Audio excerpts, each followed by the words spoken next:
நம்முடைய பிதாவாய் தேவனாலும் கர்த்தராய் இயேசு கிறிஸ்துவினாலும் உங்களுக்கு கிருபையும் இரக்கமும் சமாதானமும் உண்டாவதாக. அதிகால வேளையிலே ஒரு வேத பகுதி நாம் தியானித்து ஜெபிப்போம். லூக்கா சுவிசேஷம் 16ஆம் அதிகாரம் 13ஆம் வசனத்திலே, எந்த ஊழியக்காரனும் 2 எஜமான்களுக்கு ஊழியம் செய்யக்கூடாது, ஒருவனை பகைத்து மற்றவனை சிநேகிப்பான், அல்லது ஒருவனை பற்றி கொண்டு மற்றவனை அசட்டை பண்ணுவான். தேவனுக்கும் உலக பொருள்களுக்கும் ஊழியம் செய்ய உங்களாலே கூடாது என்றார். உலக பொருள் என்று எழுதப்பட்டிருக்கு. இந்த உலகத்துக்காக ஓடும்போது நிறைய வேளையிலே அவங்க தேவ சித்தத்துக்குள்ளே வாழ முடியாது. தேவ சித்தத்துக்குள்ள ஒரு மனுஷன் வாழணும் அப்படின்னு நினைச்சாச்சு அப்படின்னா அவங்க நிறைய காரியத்தை வெறுக்க ஆரம்பிச்சிருவாங்க.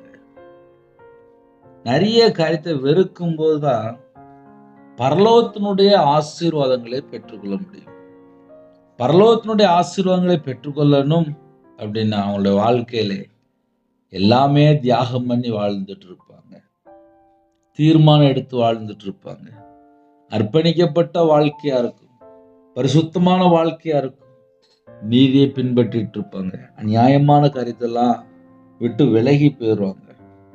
காலையில தூங்கி சொன்னேன், எத்தனையோ குடும்பத்துல இன்னைக்கு என் குடும்பத்தை தேவன் ஆசீர்வதிப்பாரா என்று தேவனுடைய சமூகத்துல காத்திருக்கிற குடும்பங்கள், கோடிக்கணக்கான ஜனங்கள் இருக்கிறாங்க. 24 மணி நேரம் வாழ்க்கையில எது அநியாயம், எது உண்மை, எது நீதி, எது நேர்மையா வாழணும், எப்படி வாழணும், இதை மட்டுமே ஒரு மனுஷன் யோசிக்கும் போது ஆட்டோமேட்டிக்கா எல்லா விதமான வாசல் திறக்கப்படும்.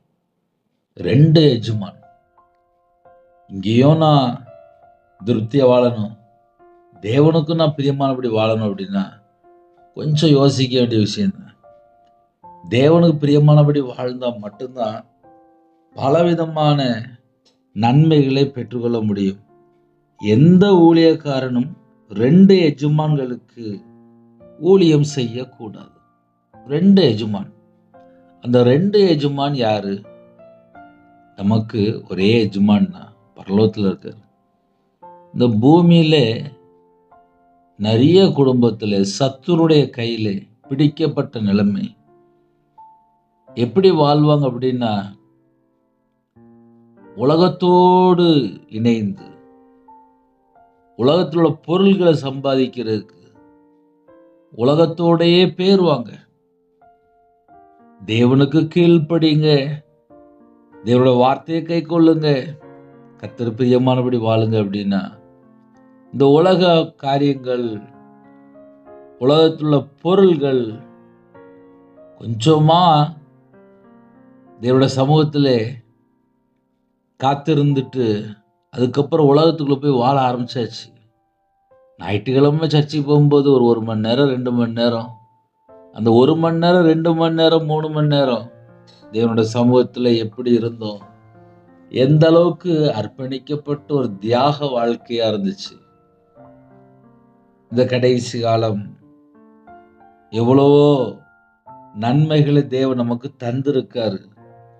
இன்னொரு பக்கம் எவ்வளவோ விதமான பொல்லாத காரியங்கள் இந்த உலகத்துக்குள்ளே திறந்திருக்கு. கெட்டு போற வாசல் திறந்திருக்கு. ஆனா இடுக்கமான வாசல் இருக்கு. ஒரு மனுஷன் பரலோகத்துக்கு போனோம் அப்படின்னா பரலோகத்துல எஜமானுடைய சித்தத்தின்படி செய்தால் மட்டும்தான் பரலோகத்துக்குள்ள போக முடியும். நம்மளை நீதிமானா மாற்றி இருக்கிறார், பரிசுத்தவானா மாற்றி இருக்கிறார், உண்மையா வாழ சொல்கிறார். ஆவிக்குரிய பிள்ளைகள் யாரெல்லாம் இணைந்திருக்கிறீங்களோ, நீதியை பின்பற்றினால் நம்ம தேவனுக்கு பிரியமான பிள்ளைகள், நம்ம நித்திய ஜீவனுக்குள்ள பிரவேசிக்க முடியும்.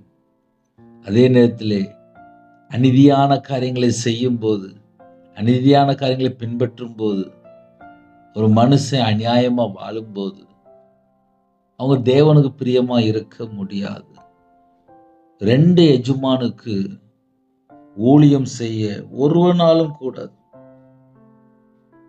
2 எஜமானுக்கு வேலை செய்யும் போது அவனோட வாழ்க்கை எவ்வளவு வேதனையா இருக்கும். நல்ல யோசித்து பார்ப்போமே. ஒரு மனுஷன் ஒரு கம்பெனியில் வேலை பார்த்து அந்த பணத்தை வாங்கி வீட்டில் கொண்டு போய் அழகா கொஞ்சமாக செலவு பண்ணி சாப்பிட்டா அந்த குடும்பம் சமாதானமாக இருக்கும், ஆசீர்வாதமாக இருக்கும். அதே நேரத்தில் நான் 2 கம்பெனியில் போய் வேலை வைப்பேன். இங்கே ஒரு 8 மணி நேரம் வேலை வைப்பேன், அங்கே ஒரு 8 மணி நேரம் வேலை வைப்பேன் அப்படின்னு சொல்லிட்டு 2 கம்பெனியில் போய் வேலை வைப்பாங்க. ஆக மொத்தம் ஃபேமிலியை கவனிக்க மாட்டாங்க. இந்த கம்பெனியில் இருக்கும்போது அந்த கம்பெனியுடைய ஞாபகம் வரும், அடுத்தாப்புல அந்த கம்பெனியில் வேலை பார்க்கும்போது இந்த கம்பெனியுடைய ஞாபகம் வரும். இந்த வார்த்தையை பேசும்போது எனக்கு ஒரே ஒரு காரியம் ஞாபகத்துக்கு வருது. திருமணம் முடிந்த ஒரு சகோதரி, கல்யாணம் முடிந்து ஒரு வருஷம் 1 வருஷம் இருக்கும். அந்த சகோதரி அடிக்கடி தொடர்பு கொள்ளும்போது சில காரியங்கள் சொல்லுவாங்க.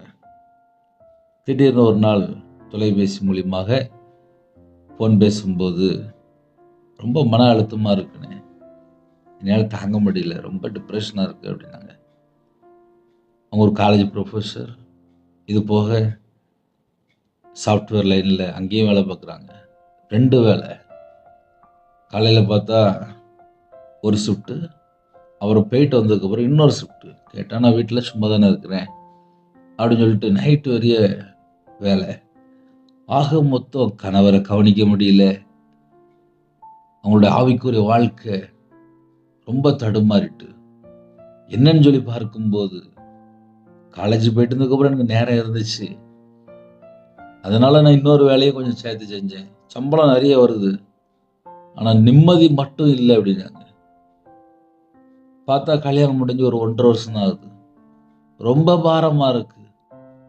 சரி, கணவர் எப்படி இருக்காங்க அப்படின்னு சொல்லி கேட்கும்போது, அவங்களும் அதே மாதிரி 2 ஷிஃப்ட்.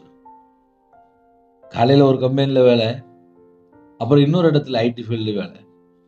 ஆக மொத்தம் குடும்பத்துக்குள்ளே அதிகமாக சம்பாதிக்கணும், அதிகமாக சொல்லிட்டு 2 கம்பெனியில் வேலை பார்க்குறாங்க.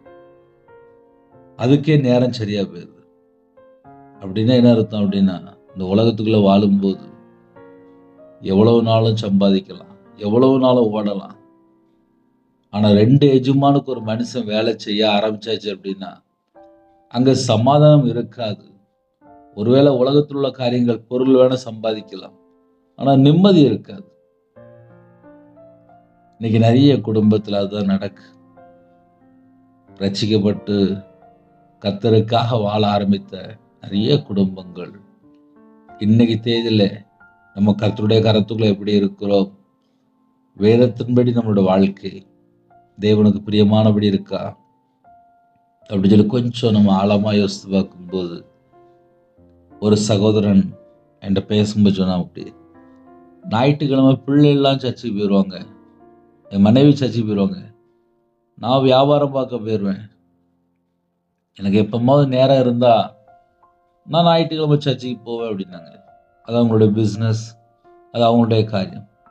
ஆனால் தேவன் எதை திரும்ப எதிர்பார்ப்பார்?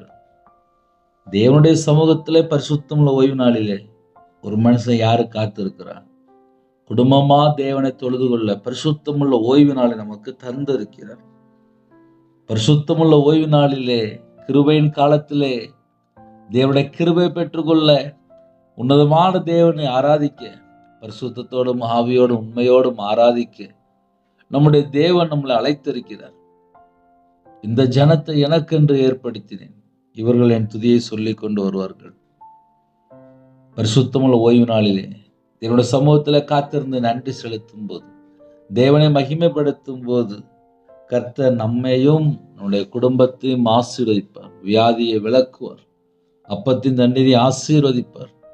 தேவன் ஒரு குடும்பத்தை ஆசீர்வதிக்கும் போது அப்பம் குறையாது, தண்ணி குறையாது, வியாதி வராது. இந்த கிஃப்ட் எல்லாம் எப்பனே கிடைக்கி அப்படின்னா, ஒரே எஜமானுக்கு வேலை செய்யணும். ஒரே எஜமானுக்கு வேலை செய்யும் போதுதான் நம்ம குடும்பங்கள் கட்டப்படும், நம்ம குடும்பங்கள் ஆசீர்வதிக்கப்படும். நிம்மதி வேணுமா, சமாதானம் வேணுமா, சந்தோஷம் வேணுமா, மகிழ்ச்சி வேணுமா? இதுக்கெல்லாம் நான் என்ன செய்யணும்? எனக்கும் தேவனுக்கும் உள்ள தொடர்பு. நான் ஒரே எஜமானுக்கு தான் வேலை பார்க்கிறேன்னா, இல்ல இந்த உலகத்தில் உள்ள காரியத்துக்கும் நான் வேலை பார்க்கிறேன்னா, அதான் உலக பொருளுக்கும். இன்னைக்கு உலக பொருள் தான் பெருசா தெரியுது. உலக பொருள் பெருசா தெரியுது. பார்த்தா கூட ஒரு 10,000 சம்பளம், இல்ல கூட ஒரு 20,000 சம்பளம், இல்ல கூட ஒரு 1,00,000, இல்ல கூட ஒரு 2,00,000. பணத்தை சம்பாதிக்க சம்பாதிக்க சம்பாதிக்க கர்த்தர் குடும்பத்தை ஆசீர்வதிப்பார். அதுல எந்த மாற்றம் கிடையாது. ஆனால் நான் 2 எஜமானுக்கு வேலை செய்யறேன்னா, அதுதான் இன்னைக்குள்ள ஒரு நல்ல ஒரு கொஸ்டின். இந்த நல்ல கொஸ்டின்ல நிறைய ஆன்சர் இருக்கு. நான் 2015 2014 நான் வியாபாரத்துல இருந்தேன். 2016 நான் முழு நேர ஊழியத்துக்கு வந்தேன். என்ன பண்ணுனேன் அப்படின்னா, நான் பரலோகத்துக்காக முழு நேரமா வேலை செய்வேன். எனக்கு வேலை தருவீங்களாப்பா அப்படின்னு சொல்லி தான் கேட்டேன். ஒரு மனுஷனுடைய வாழ்க்கையில குறை இருக்குமானால் கர்த்தர் பக்கம் மனம் திரும்பி நம்ம எந்த காரியத்துக்காக ஜெபிக்கிறோமோ அந்த காரியத்திலே தேவன் ஆசீர்வதிக்கிறார். ஒரே வாழ்க்கையை கர்த்தருக்கா வாழ வேண்டும் என்று தீர்மானம் எடுத்து குடும்பமா தேவனை தேட ஆரம்பித்தோம். இன்னைக்கு 2026 10 வருஷம் வந்துட்டு, 10 வருஷம் முடிஞ்சிட்டு ஊழியத்துக்கு வந்து, இந்த 10 வருஷத்துல கர்த்தருக்கா வாழ வேண்டும் என்று எவ்வளவோ காரியங்கள். இந்த 2026 நமக்கு செய்தி என்ன அப்படின்னா,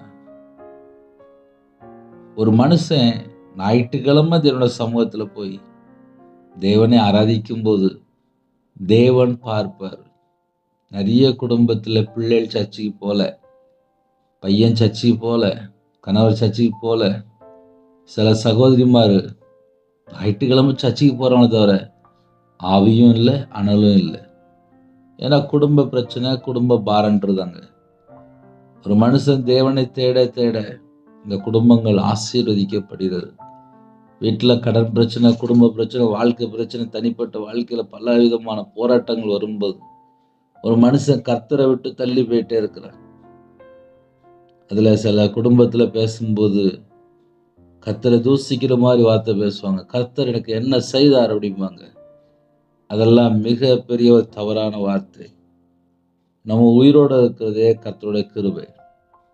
யோபனுடைய வாழ்க்கையிலே கர்த்தர் கொடுத்தார், கர்த்தர் எடுத்தார், கர்த்தருடைய நாமத்துக்கு ஸ்தோத்திரம். தன் வாயினாலே தேவனை தூசிக்கவில்லை. இன்னைக்கு ஒரு நாள் பட்டினியா இருக்கிறதுக்குள்ள, ஒரு நாள் வீட்டில் உள்ள காரியத்தை சமாளிக்க முடியலன்னு புலம்புறாங்க. என் வாழ்க்கையில் நான் புலம்பியிருக்கேன், நான் கண்ணீர் வடிச்சிருக்கேன். நான் வியாபாரத்திலேருந்து நஷ்டப்பட்டதுனால. ஒரு மனுஷனோட வாழ்க்கையில கடன் என்ன, நிந்தைகள், அவமானங்கள், நெருக்கப்பட்ட நிலைமை, ஒடுக்கப்பட்ட நிலைமை, எல்லா விதமான காரியத்திலையும் கடந்து வந்திருக்கேன். ஆனா கற்றுக்கொண்ட காரியம் என்ன தெரியுமா? 2 எஜமானுக்கு வேலை செய்யும் போது ஒரு நிம்மதியான தூக்கம் இருக்காது, ஒரு நிம்மதியான ஒரு வாழ்க்கை இருக்காது, குடும்ப வாழ்க்கை நிம்மதியா இருக்காது. ஆனா இதுல ஏதாவது கொஞ்சம் ஆழமான ஒரு கருத்து இருக்கா அப்படின்னா நம்ம அழகா யோசித்து பார்க்கலாம். நம்ம நார்மலாக இப்போ கையில் செல்ஃபோன், இப்போ வீட்டில் டிவிலாம் எல்லா வீட்லேயும் இருக்குது, லேப்டாப் எல்லா வீட்லேயும் இருக்குது. தேவனோடு இணைந்திருக்கும் போது தரிசனத்து மூலியமா, சொப்பனத்து மூலியமாக கர்த்தர் வழி நடத்துறாரு. அதே நேரத்தில் ஒரு 5 மணி நேரமோ 6 மணி நேரமோ படம் பார்த்தோ, நாடகம் பார்த்தோ, இல்லை செல்ஃபோனில் தேவையில்லாத வீடியோக்கள் பார்த்தோ நேரத்தை வேஸ்ட் பண்ணி அதுக்கப்புறம் அவங்களோட ஆவிக்குரிய growth எப்படி இருக்கு அப்படின்னா விழுந்து போன நிலைமைக்கு போயிருது. அதுக்கு பின்னாடி என்ன காரணம் அப்படின்னா அவங்க உலகத்துக்குள்ள போயிட்டு போயிட்டு வராங்கன்னு அர்த்தம். உண்மையிலே 2 எஜமானுக்கு வேலை செய்கிறோமா, இல்லை ஒரே எஜமானுக்கு வேலை செய்கிறோமா? இதை நம்ம கொஞ்சம் யோசித்து பார்த்தால் நலமா இருக்கும். ஆலயத்தில் போய் தேவனை ஆராதிக்க போறீங்களா? தேவனை ஆராதிக்க போகும்போது நம்ம இருதயம் எப்படி இருக்கு, எனக்கும் கர்த்தருக்கும் உள்ள அந்த தொடர்பு எப்படி இருக்கு, அதை நம்ம கண்டுபிடிச்சால் நம்ம வாழ்க்கை ஆசீர்வாதமா இருக்கும். நான் கையில பைபிள் எடுத்து வாசிக்க ஆரம்பிச்சதுக்கப்புறம் ஒரே ஒரு காரியத்தை மாத்திரம் கண்டுபிடிச்சேன். என் இருதயம் கர்த்தரை விட்டு வழி விலகுதா, என் சிந்தனை கர்த்தரை விட்டு தேவையில்லாத காரியத்தை சிந்திக்கிறேன்னா, என் கண்கள் கையில பைபிள் எடுத்து வாசிக்கிறதுக்கும் தேவனை தேடுறதுக்கும் நான் எந்த அளவுக்கு தியாகம் பண்றேன். என்னோட வாழ்க்கை உலகத்துக்காக மட்டுமே ஓடிட்டு இருக்கா, குடும்பத்துக்காக மட்டுமே ஓடிட்டு இருக்கா, இல்லை நான் கர்த்தருக்காக நான் எப்படி வாழ்ந்துட்டு இருக்கிறேன்? இதை ஒரு மனுஷன் நார்மலா யோசித்தால் இன்னும் ஆவியில வளருக்கு ரொம்ப காரியங்கள் கர்த்தரே நேரடியா பேசுவார். அதுக்கு என்னென்ன செய்யணும் அப்படின்னா, நேரத்தை எங்கேயுமே வேஸ்ட் பண்ணாதீங்க.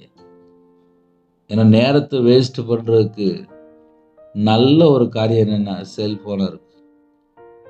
ஒரு ஆள்கிட்ட ஃபோன் பேசுறது 1 நிமிஷமும் பேசலாம், 2 நிமிஷமும் பேசலாம், அரை மணி நேரமும் பேசி, 1 மணி நேரம் பேசி, 2 மணி நேரம் பேசி முதல்ல நேரத்தை திருடிடுது. அதனால எந்த அளவுக்கு இந்த உலகத்துல காரியங்களை வெறுத்து, தீமையை வெறுக்கணும், பொல்லாப்பை வெறுக்கணும், அதெல்லாம் விட்டு விலகி ஓடுன்னு சொல்லி போருக்கு. அதெல்லாம் விட்டு விலகி ஓடணும் அப்படின்னா நம்ம சிந்தனை, நம்ம மைண்ட் எதுவுமே இந்த உலகத்தோட இருக்கக்கூடாது. உலக பொருள், அழகா சொல்ற உலக பொருள்.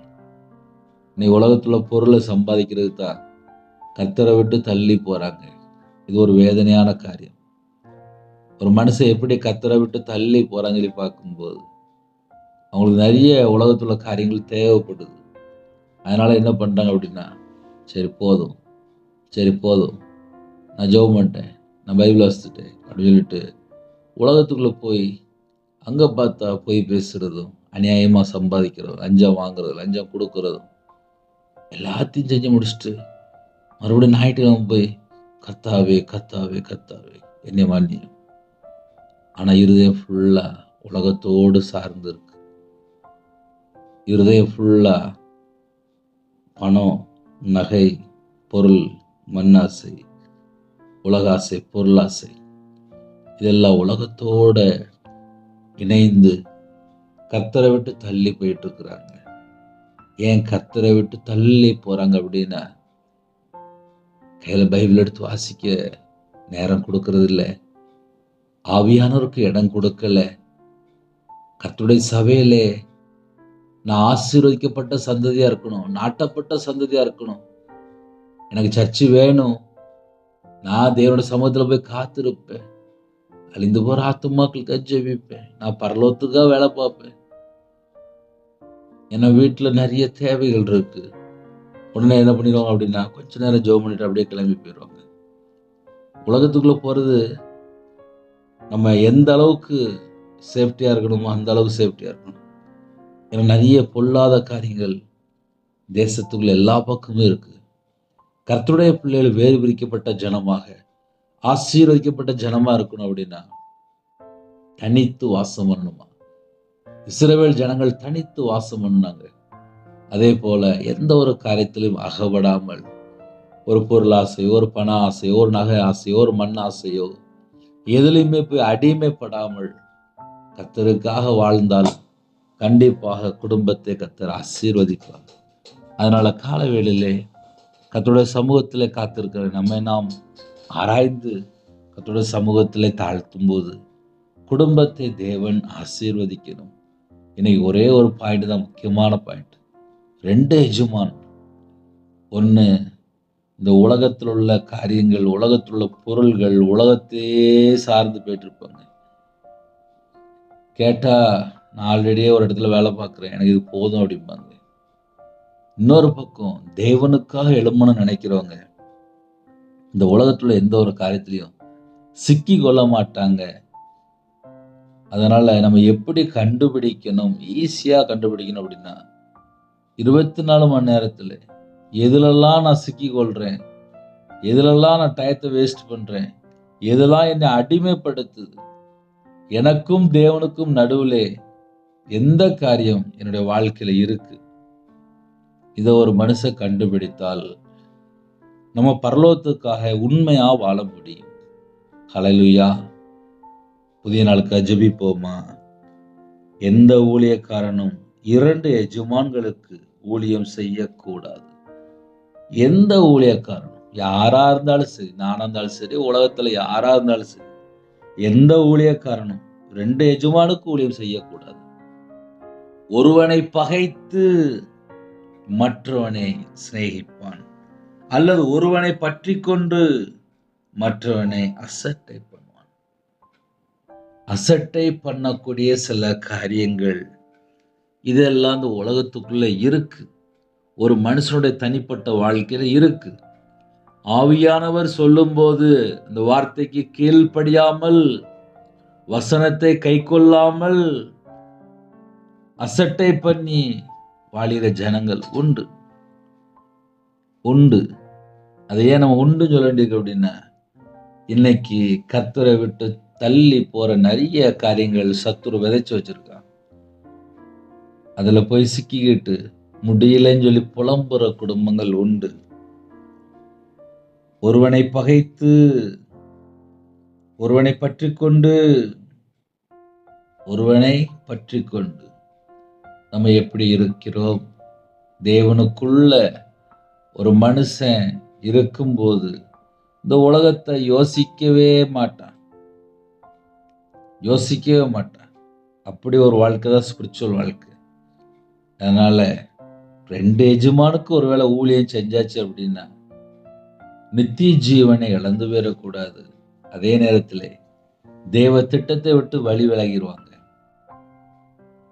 தேவ திட்டத்தை விட்டு ஏன் ஒரு மனுஷன் வழி விலகுறான் அப்படின்னா, கர்த்தருடைய சத்தத்தை கேட்கறதுக்கு அர்ப்பணிக்கப்பட்ட அநேக குடும்பங்கள் கர்த்தருடைய வார்த்தையை விட்டு விலகி போகும்போது, இந்த உலகத்தினுடைய சத்தத்துக்கு செவி கொடுக்கும் போது, தேவ பிரசனத்தை விட்டு வழி விலகும் போது, மனுஷனுடைய சத்தத்தை செவி கொடுத்து அதுக்கப்புறம் பார்த்தா அவனோட வாழ்க்கையில வளர்ச்சி இல்லை.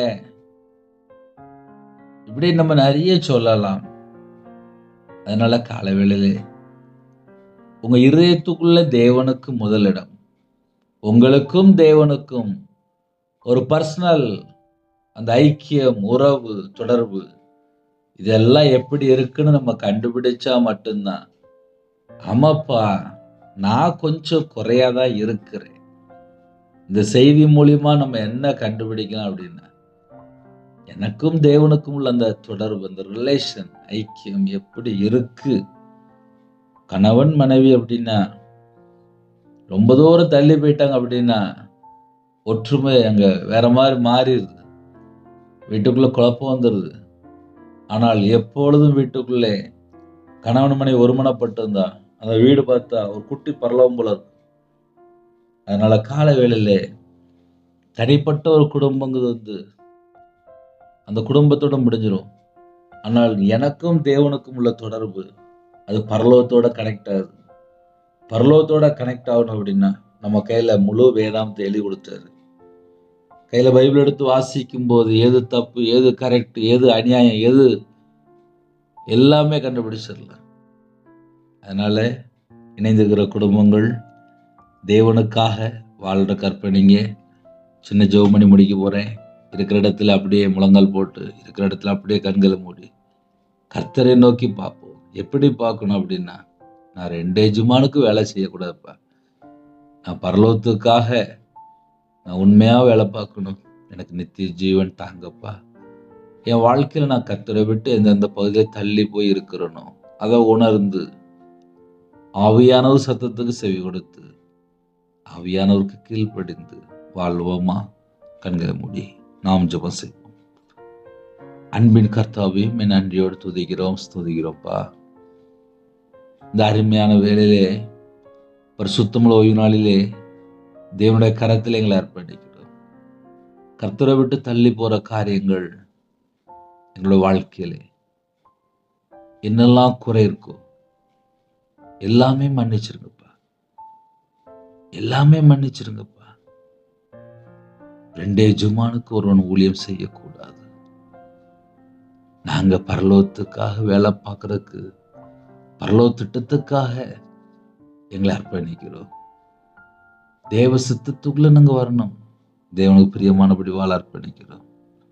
பரிசுத்தமா வாழ, எப்பொழுதும் எல்லாவற்றைக்காகவும் சோதனம் செலுத்த, எப்பொழுதும் சமாதானமா இருக்க, சந்தோஷமா இருக்க, இடைவிடாமல் ஜெபிக்க, தீமையான காரியத்தை வெறுத்து நன்மை பற்றிக்கொள்ள நன்மை செய்ய எங்களுக்கு கிருபை தாங்க. அழிந்து போற ஆத்துமாக்களுக்கு சுவிசேஷம் அறிவிக்க கிருபை தாங்க.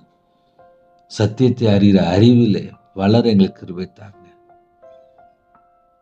அறியாமல் எங்களோட வாழ்க்கையில் நாங்கள் என்னெல்லாம் செய்தோமோ, அறிந்து செய்தோமோ, அந்த பாவங்களை மன்னித்து உங்களோட ரத்தத்தினால கழுவி எங்களை சுத்திகரிங்க. கல்வாரி அன்பினாலே எங்களை நிரப்புங்க. எங்களுக்காக தான்ப்பா ஜீவனை தந்து 3ஆம் நாள் உயிர் தெழுந்து இதனோட வலது வருஷத்துல பரிந்து பேசுறீங்க. எங்க மேல என்னென்ன பாவம் இருக்கோ, என்னென்ன அக்கிரமம் இருக்கோ, தலைமுறை சாபம், பலவீனம், நோய், தரித்திரம் எல்லாவற்றையும் சிலுவையில சுமந்தீங்கப்பா. அடிக்கப்பட்டீங்க, நொறுக்கப்பட்டீங்க, காயப்பட்டீங்க, துப்பப்பட்டீங்க. இதெல்லாம் எங்களுக்காக தான்ப்பா. எங்களுக்காக தான்ப்பா நீங்க எல்லாம் செய்து முடித்தீங்க. உம்முடைய அன்பை நாங்கள் நினைத்து கர்த்தர் பக்கம் மனம் திரும்பணும். தேவனோடு ஒப்புரவா சொல்லியிருக்கீங்கப்பா. கர்த்தருக்காக வாழக்கூடிய பிள்ளைகளா இருக்கணும். அப்படிப்பட்ட கிருபையில தந்தது நாள் ஆசீர்வதிங்க. பிறந்த நாள், திருமண நாள் யாரெல்லாம் கொண்டாடுறாங்களோ பிள்ளைகளோட வாழ்க்கையில் நிறைவான ஆசீர்வாதத்தை பெற்றுக்கொள்ளணும். புதிய நாளிலும் புது கிருபையால் நிரப்புங்க. உங்களுடைய பிரசன்னத்தினால் மூடுங்க. ஜெப அபிஷேகம் தாங்க, தியானிக்கிற அபிஷேகம் தாங்க. என்னுடைய இருதய மனக்கண்கள் திறங்க. கர்த்தரை விட்டு தள்ளி போற காரியங்கள் எதெல்லாம் இருக்கோ அது எல்லாவற்றையும் நீக்கி எங்களை ஆசீர்வதிங்கப்பா. ஆசீர்வதிங்க. பலவீனத்தோடு யாரெல்லாம் இணைந்திருக்காங்க பலவீனத்தை நீக்கி போடுங்க. குடும்பங்கள் கட்டப்படணும். இடிந்து கிடந்த குடும்பங்கள் மறுபடியும் கட்டப்படணும். மறுபடியும் எழும்பி பிரகாசிக்கிற எங்களுக்கு கிருபை தாங்கப்பா. பரிசுத்தமா வாழ கிருபை தாங்கப்பா. ஆலயத்தில் நாட்டப்பட்டு ஆலயத்துடைய நன்மைகளை பெற்றுக்கொள்ள எங்களுக்கு கிருபை தாங்கப்பா. கர்த்தருடைய கரத்தில் இந்த நாளை அர்ப்பணிக்கிறோம். எல்லா தேச ஜனங்களையும் கர்த்தர் வேலையடைத்து பரிபூர்ணமா ஆசீர்வதிங்க. தேவன் அருளி அப்ப மினிஸ்டர் மூலியமா இணைந்துகிற குடும்பங்கள் சந்ததி சந்ததியாக ஆசீர்வதிக்கப்படணும். யாரெல்லாம் தாழ்த்துறாங்களோ கர்த்தர் பிள்ளைகளை சந்தித்து மன விருப்பத்தை நிறைவேற்றி தீர்காய் சந்து பரிபூர்ணமான சுகம், பலன், ஆரோக்கியம் தந்து கர்த்தர் பாதுகாத்து வழி நடத்த வேண்டும் என்று உங்களுடைய திரு கரத்தில் எங்களை தாழ்த்த கொடுக்கிறோம். இந்த நாளை எங்களுக்கு ஆசீர்வதித்தாங்க. கர்த்தருக்காக வாழக்கூடிய சந்ததியா இருக்கணும். கர்த்தர் பொறுப்படுத்துங்க. இயேசு கிறிஸ்துவின் பிதாவே, ஆமென். தேவனுக்கே மகிமையுண்டாவதாக. கிறிஸ்துவுக்குள் பிரியமானவர்களே, அவைக்குரிய வாழ்க்கையிலே தனிப்பட்ட வாழ்க்கையிலே வளர கர்த்தர் உங்களுக்கு உதவி செய்வார். எனக்காக ஜெபித்துக் கொள்ளுங்கள். 9442504351 என்ற நம்பருக்கு தொடர்பு கொண்டால் உங்களுக்காக ஜெபிப்போம். God bless you.